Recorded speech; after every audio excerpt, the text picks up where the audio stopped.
Hey, let's not mince words. 2026 been and is a huge year for Anne Hathaway. She's been everywhere this summer. But for me, her work as Denise Platt in The End of Oak Street may be her grittiest, most physically demanding performance of the year. And if you saw my non-spoiler review a few days ago, you already know where I landed. I gave The End of Oak Street an ACRM 4 out of 5. So let's see if that rating holds now that I went again with my wife to share the experience with her and verify some things I noticed the first time through. Some of my thoughts and feelings about this film have evolved, but a star rating only tells you so much. Because David Robert Mitchell didn't just make a suburban dinosaur-survival movie, he made a movie about a family that's already coming apart, dropped them into an impossible nightmare, and then gives them an ending that, on the surface, looks happy until you actually stop and think about what it means. Hi everyone, I'm Rob and welcome back to A Constantly Racing Mind, where every frame tells a story. So if you're into sci-fi, horror, action-adventure, prop culture, and all things geek, The End of Oak Street has all of that. So today we're going all the way in. We're breaking down the Oak Street timeline, the creature attacks, Greg's brutal final stand, the Pizza-Delivery Loophole, and why that final barbecue is much darker than it first appears. This is your spoiler warning. From this point on, we're discussing every major reveal and the ending of The End of Oak Street.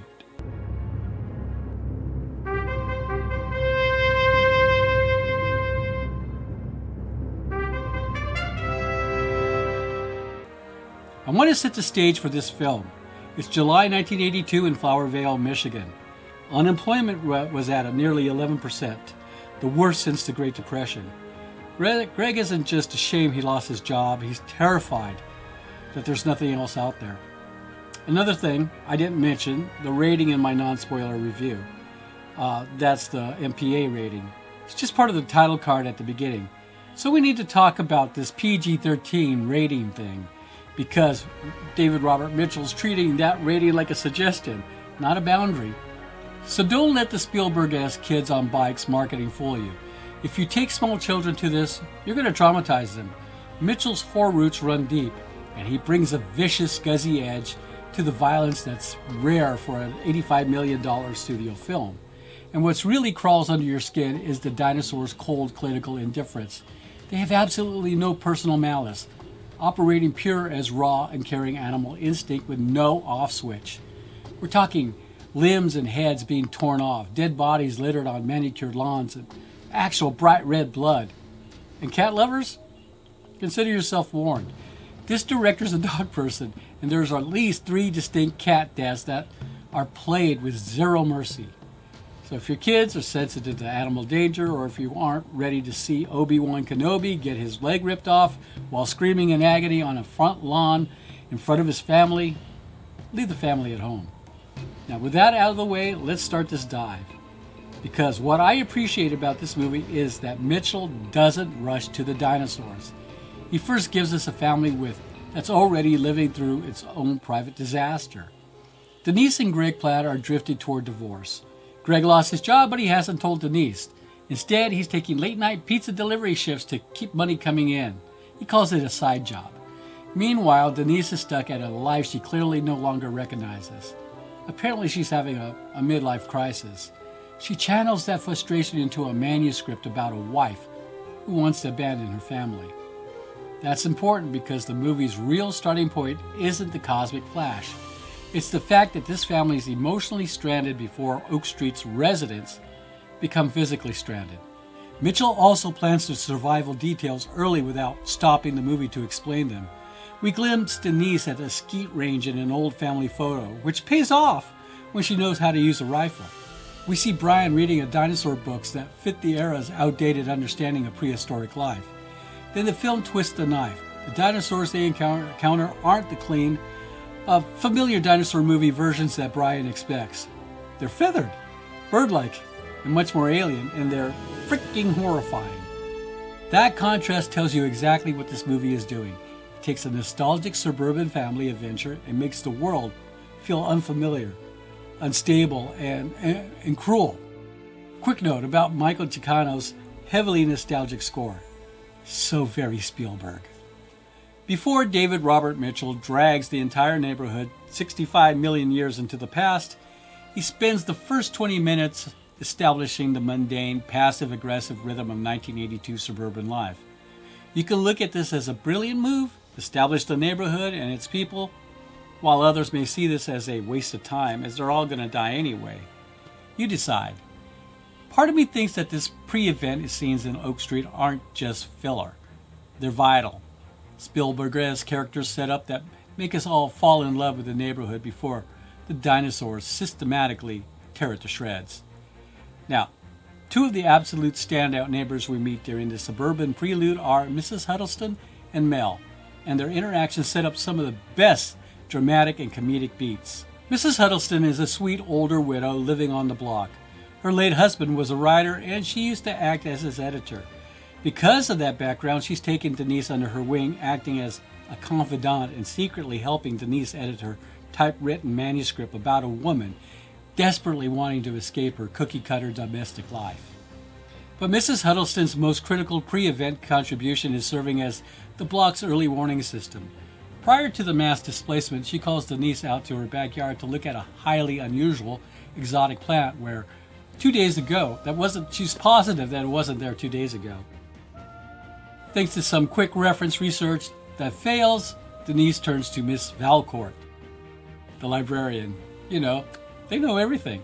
She identifies this as a pleuromaea, a plant that's been extinct for over 200 million years. It's a beautiful, quiet Stephen King style setup, a prehistoric weed growing out of a manicured 1980s lawn, signaling that space and time are already starting to fracture.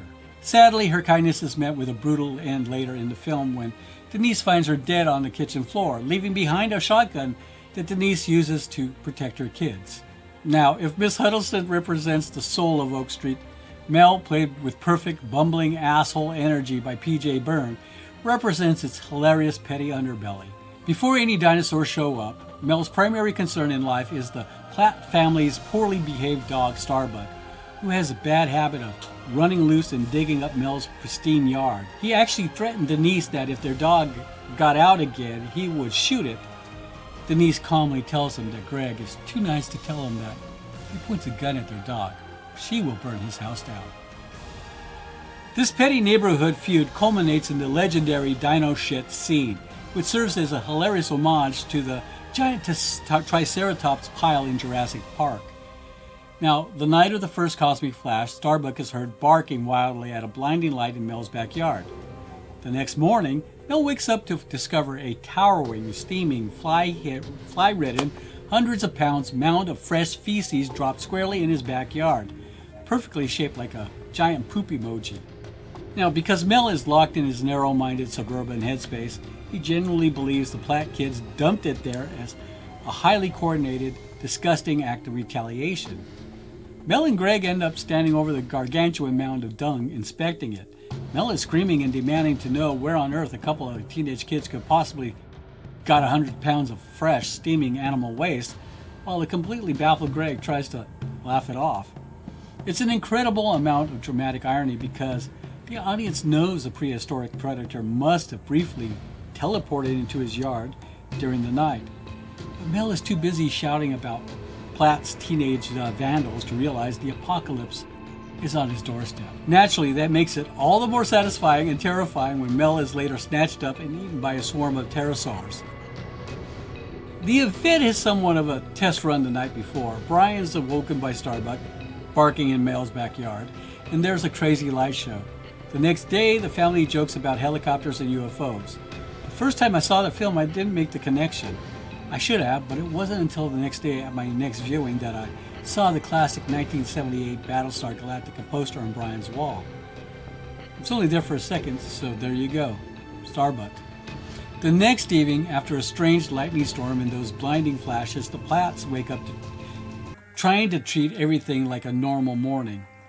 Now, where I live, this happens all the time. Power goes out and we just wait for it to come back on.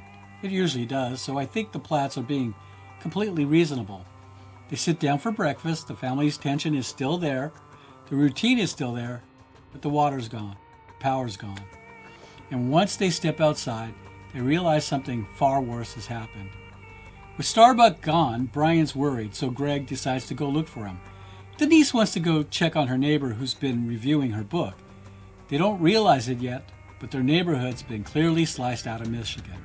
Finding the woman dead with Huddleston's shotgun, she saves Greg from being chased by one of the creatures. They barely make it back into the house, and the look of horror on the family's face is shocking.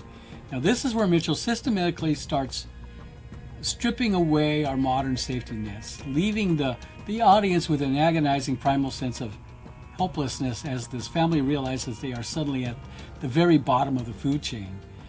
Greg decides it's time to leave. They pile into the family station wagon with Denise driving, and they find a part of the street simply missing. A school bus is cut in half, the car's cut in half, and the entire 2-mile block's been dropped into a swampy prehistoric wilderness. Try to drive out, but the road ends up at a gorge. There's no easy route home, no visible government response, no reassuring explanation. Now at this point, Oak Street becomes a trap, and this is where the movie's visual approach really works for me. Mitchell and Michael Giolakis keep the familiar suburban spaces in view, the lawns, porches, garage, and houses, but place ancient movement and danger just beyond them. The result is unsettling because the movie doesn't abandon suburbia for a jungle. It layers the jungle over suburbia. Now once the creatures start moving through the neighborhood, the movie becomes much meaner than initial setup suggests. Now these aren't pristine polished CGI assets. They got a greasy, unwashed, wet fur texture that makes them feel incredibly tactile and unsettlingly real. A key point to make at this point is that through Mrs. Huddleston, the neighbor who's been reviewing Denise's book, we now know that has a real longing of just up and leaving her family. She disguises this desire as just a story, but Hathaway really sells the I want to get the hell out of this marriage vibe. At the same time, Audrey begins trying to understand the event itself. She's the science nerd, and she's a Carl Sagan kid in the family. Audrey's the first one to put a theory into words, that this was some kind of unstable wormhole or a temporal rift, and it brought Oak Street here. Maybe similar openings can take them back. That becomes the engine of the second half. But before the family can act on it, the kids split off. It's night and Starbuck shows up, barks, and is being chased by a dino. Now Brian goes looking for the freaking dog. Audrey runs after him. Brian gets beat up by a bully. Yeah, that happened. And they encounter Janette, Brian's crush, and the situation keeps escalating as the adults search for them. This is where most people have issues with the story, I would think. But then again, kids always provide reasons to push the story toward danger and conflict, whether contrived or not. But hey, they're kids. On one hand, it's understandable. It's their dog, a family member. But still. While searching around for the kids, Greg and Denise see their first real possibility of escape. Their car is attacked and thrown into a house, setting the whole house on fire. They escape the burning car and the house and get away, only to be almost crushed by an onslaught of dinos fleeing something. Now, as Qui-Gon Jinn told Obi-Wan, there's always a bigger fish. So they take refuge in a car with a dead woman in the front seat. Mitchell keeps pulling on the heartstrings here. Now, while the car is being crushed by a stampeding horde, Greg does his best to shield and protect his wife. It's emotional, and you want to pull for the couple even more.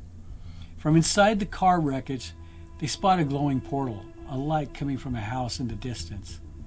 So they go there and find a brief window in the shape of a bubble back to the modern Michigan.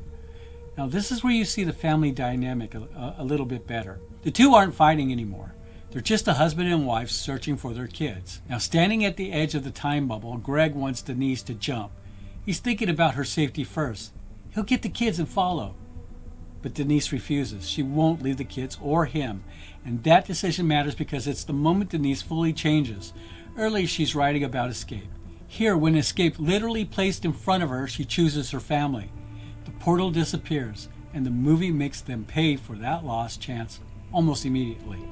Now, one of my absolute favorite moments of the whole movie, also one of the funniest, while Greg and Denise are running for their lives through the neighborhood, they unexpectedly stumble upon two massive furry Camarosauruses, which honestly look just like brontosauruses to me, meet the Flintstones, actively mating right against the side of a suburban house. It's so freaking absurd and unexpected that I couldn't help but laugh. Now, Denise carries around this Polaroid camera throughout the whole film and through their survival ordeal. And she decides to capture this utterly bizarre, insanely stupid moment. She has Greg stand directly in front of the mating giants, Sledgehammer shouldered, looking like a Paul Bunyan character or something, and she snaps this hilarious Polaroid photograph of him posing. Such a perfectly weird human moment in the middle of a complete chaos. Beyond just being funny, this scene actually means something for their relationship. Before everything went sideways, we know that these two's marriage was crumbling. He was hiding that he had been laid off, she'd been feeling trapped in their domestic life, and they were drifting apart. But being forced out of their house and into this shared nightmare is exactly what starts pulling them back together. Now, what I love about this moment is that when they're able to stop, play along, and actually laugh together at the sheer absurdity of what they're witnessing in the middle of all this terror and uncertainty. They find a moment of lightness, and it tells me everything I need to know about their connection. Underneath all their arguments and unspoken resentments, they still share a real sense of humor and a deep love for each other. The survival crisis strips away all their suburban pretenses. It forces them to see each other clearly again, and this ridiculous dinosaur mating photo becomes this weird little symbol of them choosing to rebuild what they almost lost. It's odd, it's funny, and it's genuinely worked for me. I almost teared up. Okay, I did. But Greg isn't the only character the script takes massive swings with. The film provides another wrinkle. Janette, played by Jordan Alexa Davis. She's introduced as this pristine private school neighborhood girl whom 13-year-old Brian is infatuated with. The movie lets us think we're getting a standard cheesy 80s adventure where the dorky kid braves the dinosaur jungle to rescue his crush. But David Robert Mitchell completely pulls the rug out from under us. While being attacked by one of the dinosaurs, it's Audra who rescues Janette from the predator. The dynamic shifts entirely. There's this quiet, beautifully acted scene later when they're in the house, Audrey bandaging a wound on Janette's leg, and the intimate, lingering looks they exchange make it clear that these two are little lesbians in the making, a realization that Brian painfully has to process in silence.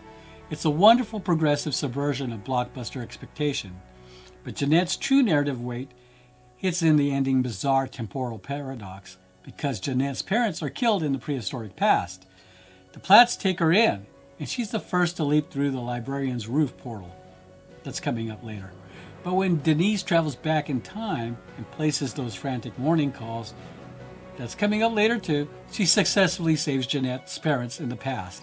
This means that when we flash forward 2 years to a happy family barbecue, the original Janette's alive and well with her parents, but the battle-hardened portal-jumping Janette is also there, leaving the neighborhood with two identical duplicate Janettes living happily together.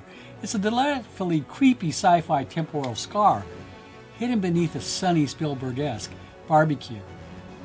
I decided not to think about this too much and just enjoy the film. It does weigh a bit on me, on my rating though. The family reunites and now they need to get home. On the way, an Allosaurus incredulously sneaks up on them. I think we all assumed that these creatures are loud and proud, but then again, we thought they all had scales too. The creature chases Brian and Audrey until Greg distracts them. Then it chases Greg until Denise shoots it and draws its ire. She's cornered on a porch by the massive predator. Denise is out of ammo. There's nowhere to run as the creature breaks into the porch, straining at the supports. So Greg's been running around with a sledgehammer as its weapon of choice. He found it along the way, and for a few seconds, the end of Oak Street lets you believe you're watching the familiar version of this movie. Greg swings, he shatters the dinosaur's legs, he smashes it in the face, he knocks it down. Obi-Wan prevails. And the family cheers, the audience cheers. It feels like a heroic dad moment. The beat where the flawed father proves himself, saves everyone, and earns his redemption. Greg's heroic stand with a sledgehammer does start as a classic blockbuster cheer moment, but it finally subverts our safety net, pivoting into a dour, blood-curdling nightmare. Because the dinosaur gets back up, it rips off Greg's leg, and it devours him in front of Denise and the kids. Fuck that. That's a scene where the entire movie changes. It's not just brutal for the sake of being brutal. Greg's death destroys the idea that courage guarantees survival. He does everything a blockbuster father is supposed to do, and the movie refuses to reward him with a clean victory. The family doesn't get closure. Denise doesn't get a repaired marriage. The kids don't get to see their dad become a permanent hero. No, they get trauma. And from there, the film starts feeling like a dangerous adventure and starts feeling like existential horror. They go home, and this is where the emotions and grief flow. It's hard to watch. Audrey and Brian lost their dad. Denise lost the love of her life. There's a scene where she sits at the top of the flooded basement with her wedding photo in her hands. While packing, there's a physical Titanoboa sequence, which is an absolute masterclass in tension, capturing a quiet, agonizing stillness on set that makes you physically squirm in your seat. The creature enters the house bypassing the kids upstairs, goes to downstairs and sneaks up on Denise. Brian, upstairs, sees the creature and shoots it with an arrow. Yes, he walks around the film, even before the event, with a bow and quiver of arrows. He thinks he's Robin Hood. He's trapped in his room and Denise takes the knife to this long albino gigantic boa creature, hacking at it until it leaves. With Greg gone, Denise, Audrey, Brian, Janette, and Starbuck are forced to an unstable spatial rift above the local library. The portal only opens for 6-second intervals, so the escape isn't just dangerous, it becomes a timing problem where one mistake can kill someone. Janette makes it through first. She just jumps, telling Audrey, "I'll see you on the other side." Brian tries next, determined to step up after Greg's death, but he mistimes the jump. The portal vanishes and he falls 3 stories into a tree, badly fracturing his leg. Then the pelican pterodactyl creatures swoop in to carry him away. And yes, Starbuck gets the big hero moment here. The dog, coming out of nowhere, fights them off long enough to give the family a chance. Mrs. Valcourt, the local librarian, I guess who lives upstairs and was hiding in her room while her husband was being munched on in his office. She has a shotgun and comes out of hiding when Denise and the kids are trapped on the 2nd floor hallway. She kills one of the creatures, and there's like about 5 or 6 of them, and saves them for a moment. But the movie remains ruthless. She's immediately mauled to death. That sacrifice gives Denise, Audrey, Brian, and Starbuck just enough time to get back to the roof, hit the portal window, and jump together, and this is where the film reveals its biggest trick. They land back in 1980s Michigan on the night Oak Street disappears, at exactly 10:45 p.m., 20 minutes before the event. The neighborhood's still there, and Greg's still alive. The displacement hasn't happened yet. There's one crucial catch. Denise and the kids appear just outside the physical shear line.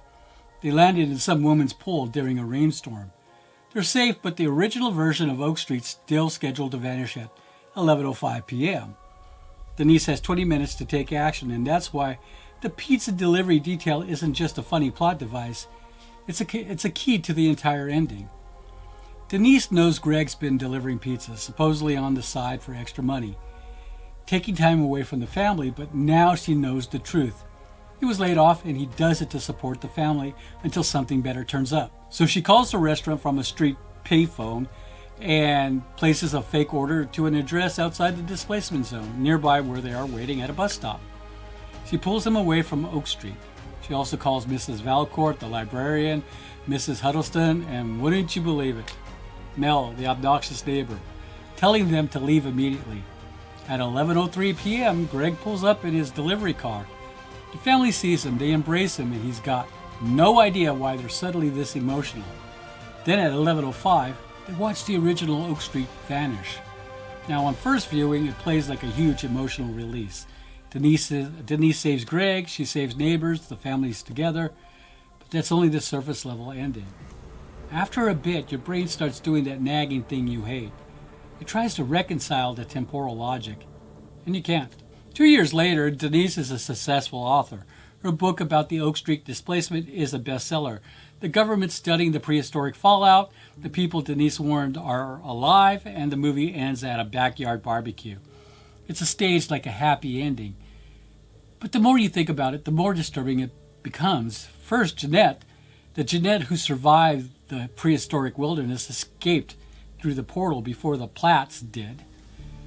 But Denise also warned Janette's family in the earlier timeline, or Janette did it herself, allowing the original Janette to leave Oak Street before the displacement. So now, 2 Janettes exist. The original Janette escaped before the street disappeared. The survivor Janette arrived from prehistoric timeline, and they're both living with the same family. Now that's not a small continuity gag. It's proof that Denise didn't undo the event. She created a fractured reality with duplicate lives inside it.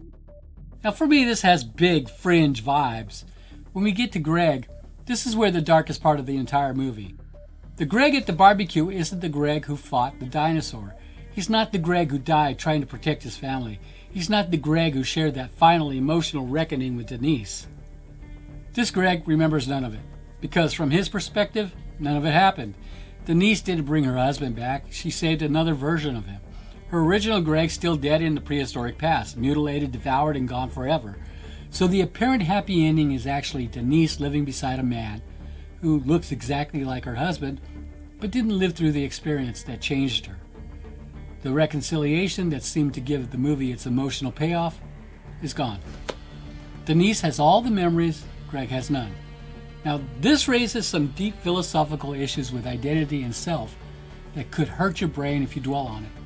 And that's why the final barbecue feels so wrong. So I suggest just let it go. I have the same issues with Donnie Darko. Denise has written a best-selling book that organizes this nightmare into a story.